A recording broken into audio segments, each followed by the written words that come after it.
Kerana perkara ini telah menimbulkan berbagai permasalahan yang timbul. Dan waktu itu saya ingat Yang Berhormat Menteri pun tahu bila saya bertanya kepada Yang Berhormat, siapa yang mengeluarkan MM13? Adakah kerajaan negeri, adakah kerajaan persekutuan? Siapa yang keluarkan burung-burung? Adakah kerajaan negeri ataupun kerajaan persekutuan? Bancian, 3 proses yang selalu kadang-kadang itu membolehkan sehingga rakyat Malaysia yang ada di situ diiktiraf ataupun tidak diiktiraf sebagai warga negara. Dan ada kelainan dia dengan Tanah Semenanjung.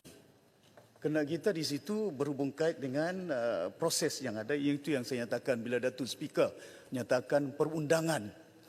Ya, bila lihat menteri boleh berbahas tapi tidak ada yang boleh menyekat, tak apa, tak jadi masalah. Jadi ini saya tanya sikit tentang undang-undang yang ada ini.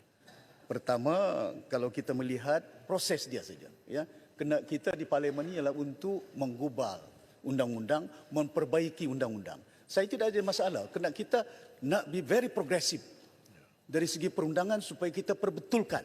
Jangan yang tak berhak mendapat hak. Jangan yang berhak tak dapat hak. Ada di kawasan saya, di Semporna, 6 orang adik-beradik. 5 orang ada dia punya IC dia.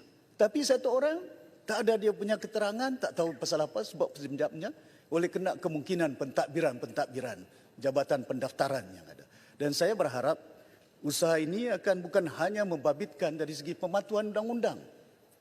Datuk Speaker, 161E kurungan 2. No amendment shall be made to the constitutions without the concurrence of the Yang di-Pertuan Negeri of Sabah or Sarawak or each of the state of Sabah and Sarawak concerned. Dan itu perlembagaan. Datuk Speaker dah tanya tadi, itu peraturan standing order. Ikut peraturan. Oh, peraturan. Jadi saya ingat kita perlembagaan ini satu perkara yang the supreme. In Malaysia, the supreme is the constitution. Bukannya kabinet, bukannya eksekutif yang ada. Jadi saya ingin bertanya kepada Yang Berhormat Menteri sama ada konsen.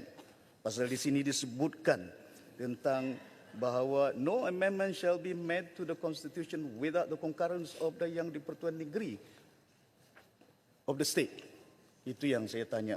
Satu bab yang saya nakkan supaya perkara ini perlu kita ikut peraturan. Ada pindaan. Kita tak ada halangan untuk menyokong pindaan dilakukan. Tapi dari segi perundangan yang ada. Saya tak mau nanti hari ini undang-undang negara kita, we bypass the law. Ya, MS63, Perjanjian 63. Saya tak mau nanti besok pula Perjanjian 63, the Federal Cabinet decided, you amend that without consultation of the state government, whether Dewan Undangan Negeri, TYT doesn't have the right, the Chief Minister doesn't have the right, but the State Assembly. Dan saya ketua pembangkang di negeri ini. Dan ini yang saya nakkan supaya soalkan tentang perkara ini untuk membolehkan supaya perkara ini dapat kita perbaiki dari segi perjalanan penggubalan undang-undang di parlimen. It's not being political. I don't have any political motive. Yang penting kepada kita be progressive. Kalau untuk kepentingan rakyat, kepentingan negara kita, kita akan sokong.